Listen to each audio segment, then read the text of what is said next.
crianças! De volta à nossa aula de língua portuguesa. Essa aula nós vamos dividir em 2 vídeos. Um para segunda-feira e outro para sexta-feira. Nós vamos estudar o gênero textual conto. Como é um texto muito longo, um estudo muito longo, então nós vamos fazer essa divisão. Prestem atenção, vocês não podem perder. É facílimo de entender.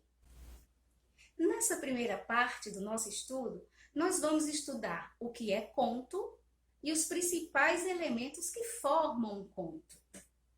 A gente vai saber que conto é uma narrativa literária simples, que tem começo, meio e fim. Como assim, professora? É uma contação de história, é uma história contada. Bem simples, tem um começo, um meio e um fim. Os principais elementos que formam o conto, ou que caracterizam o conto, são, vamos ver aqui no quadro, personagens, narrador, tempo, espaço e conflito. Vamos estudar cada um desses elementos. Personagens são seres, pessoas, animais ou seres imaginários que ganham vida para se tornarem personagens de uma história, de uma narrativa. O narrador é a voz que conta a história, que narra a história.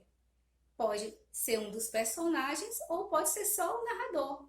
Vocês lembram da história que a boneca Janilu contou? O Grúfalo? O narrador era a boneca Janilu.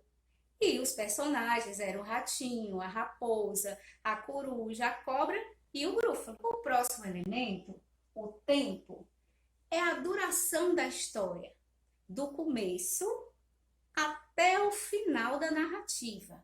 Por exemplo, na história do Grúfalo, que a boneca Janilu contou, começa com o ratinho indo passear na floresta escura e termina o Grúfalo fugindo e a floresta voltando a ser tranquila.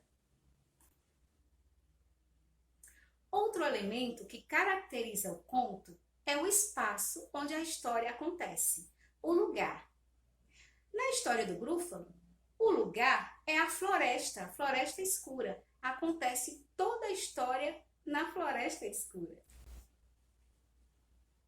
Já o conflito, prestem atenção, é quando há uma determinada situação na história e os personagens tomam decisões, tomam atitudes para resolver essa situação. Então, isso é o conflito no conto. Na história do Grúfalo, o conflito foi aquela situação em que o ratinho estava prestes a se tornar lanche e almoço dos animaizinhos da floresta. E vocês lembram como ele resolveu essa situação? Ele virou o jogo, ele se tornou grandão, o bicho mais perigoso daquela floresta. Compreenderam, crianças? Essa foi a nossa primeira parte do estudo sobre o gênero textual conto. A segunda parte será a aula de sexta-feira. Fiquem ligados. Um beijo e até lá!